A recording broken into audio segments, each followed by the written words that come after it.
Assalamu alaikum, it's me Tuba Kazmi. Welcome to my channel Study with Tuba. I hope you all will be fine. Stay at home and stay safe. तो आज का lecture start करते हैं। आज जो topic है वो है इम्पोर्टेंस ऑफ वाटर। चैप्टर का नेम है बायोलॉजिकल मॉलिक्यूल्स। जैसे कि हम जानते हैं कि वाटर बहुत इम्पॉर्टेंट है हमारी लाइफ के लिए। We can't survive without water, so it's a medium of life. Organisms contain 65 to 89% water and जो कुछ बुक्स हैं उनमें 70 to 90% है। बोन सेल की बात करें तो बोन सेल में 20% जो है वो वाटर मौजूद होता है, जबकि ब्रेन सेल की बात करें तो ब्रेन सेल में 85% वाटर मौजूद होता है। इसीलिए जो ब्रेन का जो इंटरनल पोर्शन होता है वो डेलिकेट होता है, जबकि जो एक्सटर्नल लाइक स्कल बोन होती है वो हार्ड होती है। जितने भी केमिकल रिएक्शंस हो रहे होते हैं सेल में, वो सारे जो होते हैं वो वाटर की प्रेजेंस में होते हैं। फॉर एग्जांपल हाइड्रोलिसिस, हाइड्रो मतलब वाटर, लाइसिस मतलब ब्रेकडाउन।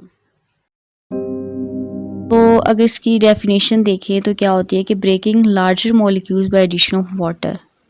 लार्जर मॉलिक्यूल्स मतलब मैक्रो मॉलिक्यूल्स की ब्रेकडाउन को हाइड्रोलिसिस कहते हैं। उसके बाद अगर हम एक और एग्जांपल देखें, फोटोसिंथेसिस, उसमें जो वाटर है वो रॉ मटेरियल है। अब अगर हम एक रिएक्शन देखें कार्बन डाइऑक्साइड का और वाटर है और लाइट की मौजूदगी में हो रहा है और इससे हमें ग्लूकोज मिल रही है, ऑक्सीजन मिल रही है,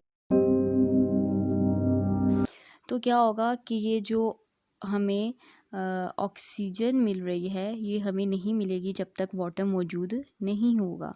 सो it's very important and it's act as a raw material. अब हम प्रॉपर्टीज़ को देखते हैं कि वाटर की प्रॉपर्टीज़ कौन सी है। तो सबसे पहले आती है पोलैरिटी।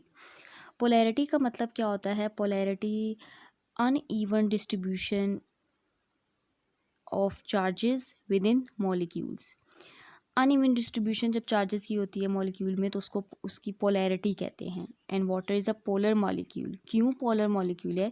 क्योंकि इसका वन पोल जो होता है वो स्लाइटली पॉजिटिव होता है, जबकि दूसरा जो होता है वो स्लाइटली नेगेटिव होता है।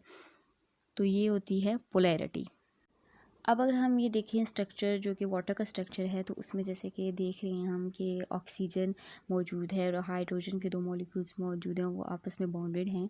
और ऑक्सीजन पर जो है वो नेगेटिव चार्ज है, तो इट्स मीन कि ऑक्सीजन इज़ इलेक्ट्रोनेगेटिव। अब इलेक्ट्रॉन नेगेटिव क्या होता है? इलेक्ट्रॉन नेगेटिव होता है कि इलेक्ट्रॉन अट्रैक्टिंग एबिलिटी। तो ऑक्सीजन की जो है वो इलेक्ट्रॉन को अट्रैक्ट करने की एबिलिटी बहुत ज़्यादा होती है, इस वजह से ये मोर इलेक्ट्रोनेगेटिव होते हैं। और अगर बात करें हम हाइड्रोजन की, तो इस पर पॉजिटिव चार्ज होता है, तो ये इलेक्ट्रो पॉजिटिव होते हैं एंड लेस इलेक्ट्रो नेगेटिव होते हैं। इस वजह से ऑक्सीजन जो होती है वो हाइड्रोजन के इलेक्ट्रॉन्स को अपनी तरफ अट्रैक्ट करते हैं। ऑक्सीजन पर जो है वो नेगेटिव चार्ज होता है और हाइड्रोजन पे जो पॉजिटिव चार्ज होता है, इसलिए जो ऑक्सीजन है वो अट्रैक्ट करती है हाइड्रोजन के इलेक्ट्रॉन्स को अपनी तरफ, इसलिए वो जो है वो मोर इलेक्ट्रोनेगेटिव होती है। जब ऑक्सीजन जो होती है वो हाइड्रोजन के इलेक्ट्रॉन्स को अपनी तरफ अट्रैक्ट करती है तो फिर फोर्स ऑफ अट्रैक्शन पैदा होती है। मतलब जो ऑपोजिट चार्जेस होते हैं जब अट्रैक्ट करते हैं एक दूसरे को तो फिर फोर्स ऑफ अट्रैक्शन पैदा होती है, और उस फोर्स ऑफ अट्रैक्शन को कहते हैं हाइड्रोजन बॉन्डिंग।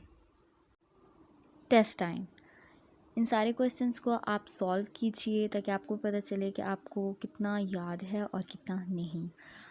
अगर आपको ये वीडियो अच्छी लगी हो तो इस चैनल को सब्सक्राइब करना मत भूलिएगा।